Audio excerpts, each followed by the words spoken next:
Yan mga kaidol, magandang hapon inyong mga kaidol, mga kapalwer, mga subscriber. Good afternoon.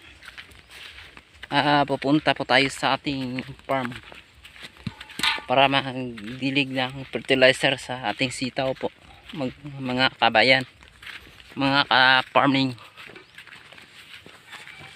So kailangan tayo nga mag-jacket at saka mag-sombrero po para safety sa ating katawan sa init po. Yun po, nagdala po ako ng knapsack sprayer ngayon mga kaidol. So ito po yung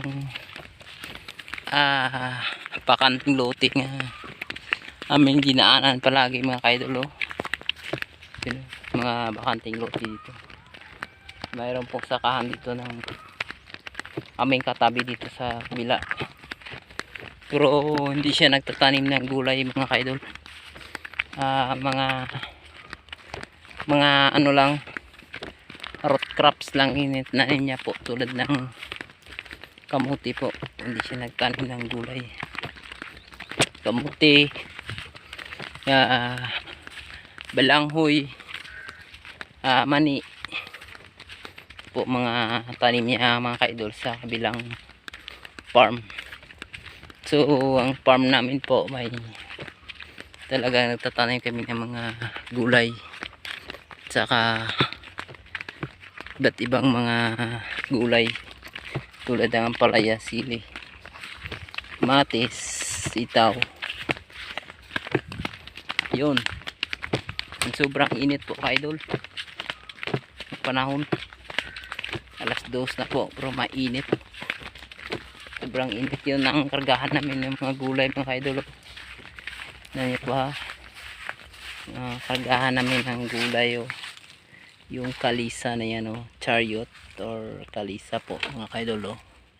Yun mga kabayan, aming chariot nga kargahan ng mga gulay. So go back to that farm place,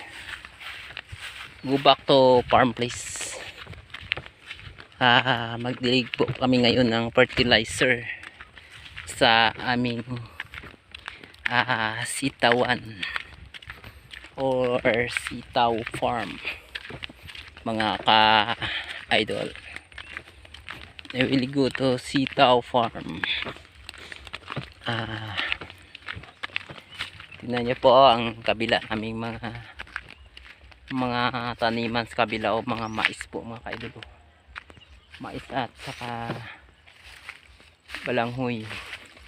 So papasok tayo sa ating ampalayahan farm, taniman ng ating mga ampalaya po. Yung bunga ng ampalaya namin mga idol. Ayun, kapitas na po kahapon, pero ngayon nakita nyo talagang medyo may bunga na or malalaki na mga bunga niya mga kaidol.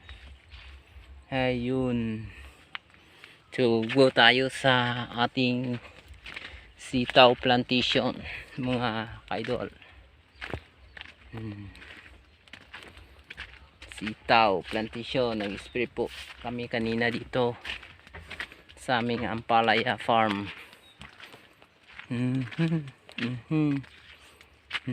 So layang laya talaga, kasi binunot na may malaki yan talaga. Namatay yung malaki naming puno ng ampalaya kasi binunot mga kaidol. Wala naman silbi, laki pala to mga kaidol. Yun laki yun, kasi maka ano ka mo ng ganitong mga ampalaya, bunutin na. Walang silbi to. Ayun po, walang silbi, hindi nagbunga, hindi nagdulot ng bunga. So go back to sitaw farm mga idol.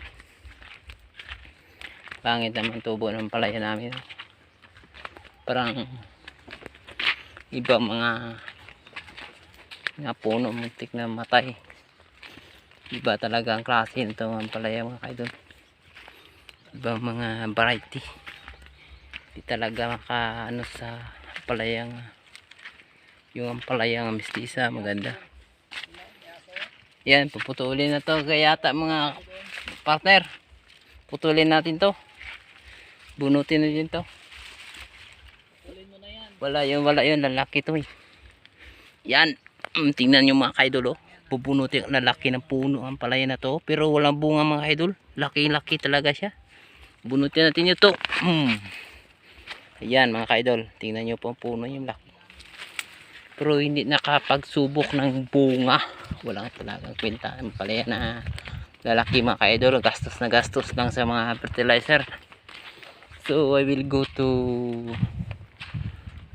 sitaw farm mga kaidol. Na ilagay muna natin ito yung knapsack sprayer dito sa ating tambayan mga kaidol. Siyempre lagay dito kasi ang bigat-bigat nito.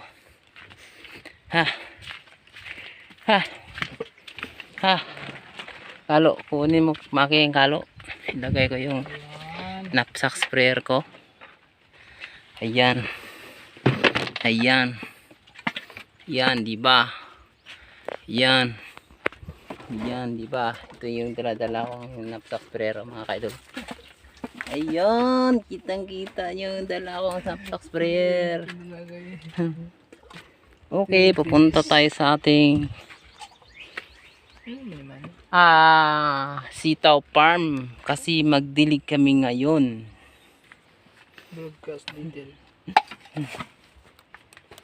Dala tayo ng baldi. Buaya man ay purok-purok man.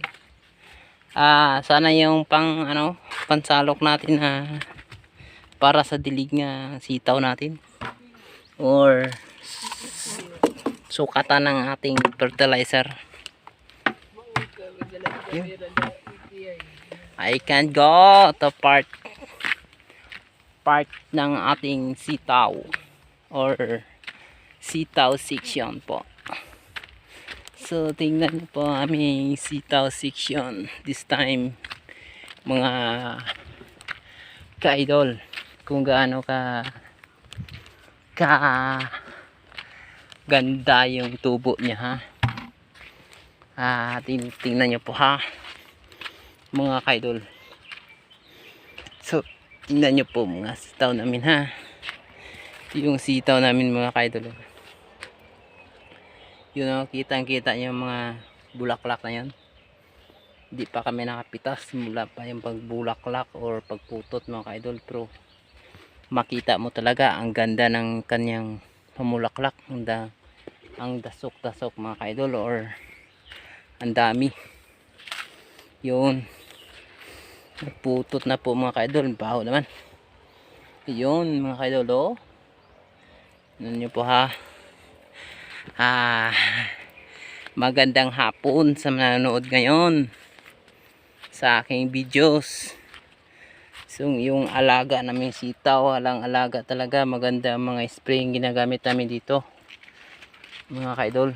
So mas maganda talaga kapag tayo ay may kaalaman sa ating farm or pagpananim mga ka-idol. Yun na yun. Ayun, may mga bunga ng medyo laki ka-idol. Siguro magkaroon na tayong first harvest nito sa sunod na linggo po mga ka-idol. So ang ganda na talaga mga pananim kapag tayo ay maalaga sa ating tanim po mga ka-idol. Ano po ha, and so good and no correct line. This sitaw, ang dami ng mga bulaklak, ang bungahan, ang dadami talaga mga ka-idol. So mga ka-idol, ang sabihan ko po kayo sa mga aming ginagamit dito nga mga chemical, or share ko sa inyo po ang aming mga chemical ang ginagamit. Ang talagang tandaan niyo talaga mga ka-idol, huwag kayong magpawala ng agrimic interval kasi number 1 yun. Pag walang agrimic ang sitaw mo, agrimic po ha. Kung walang agrimic tapos ka, yung blight na yan amo yung makapatay sa sitaw. Ganyan talaga ang matapos sa buhay ng sitaw ninyo, tulad ng sitaw namin noon doon sa kabila. Hindi maganda yung production niya kasi yung dahon niya inubos sa blight. Hindi namin masyadong ginagamitan yun ng agremic interval po.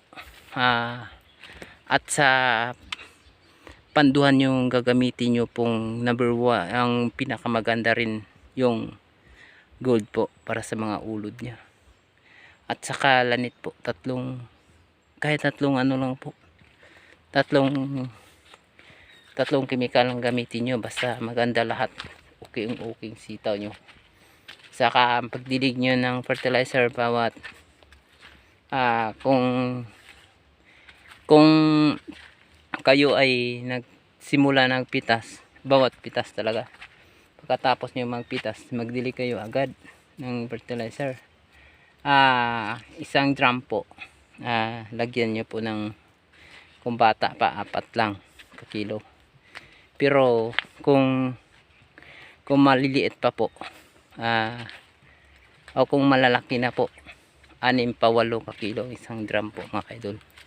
At saka ang sukat nyo po ang sardinas, lata ng sardinas po, salmon na maliliit, yun lang ang bawat na puno, lagyan yung ganyan kadami. So maganda talaga. Salamat po sa inyo mga tagsa ka, mga tagsubaybay sa aking video.